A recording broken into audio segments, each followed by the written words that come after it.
Kagi yung mic ko nalalaglag. Yan. So andito ngayon sa STI Academic Center ng Fairview. So may sinauli lang ako ng ID kasi napulot namin dun sa sasakyan. So papakita ko na lang mukha ng babae kung pwede.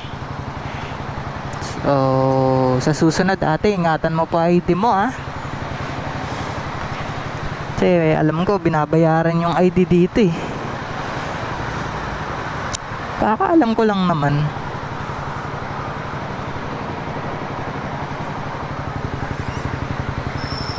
So thank you po kay sir, na kay sir na po yung ID ni ate.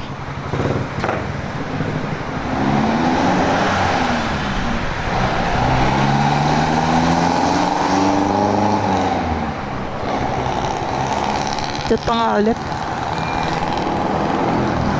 Chat natin ulit. So shout out kay Tiffany Kate. Ano ba to? Sumando.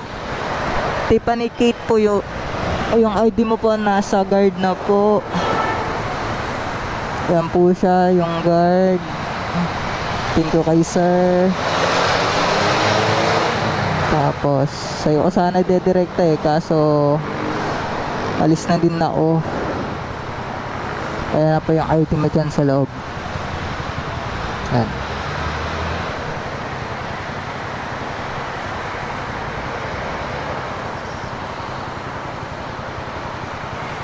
Ito po pala yung mukha ng babae. Wait lang. Yun o. Yan, napulot ko sa bahay. Sa sasakyan pala. Anong course niya? Presentative. Yan, Kate. Yan, binalik ko yung ID niya. Kasi nalaglag sa sasakyan. Second year. Second term na pala to. Second year din. Shoutout po sa'yo, Kate Sumando. Bye bye.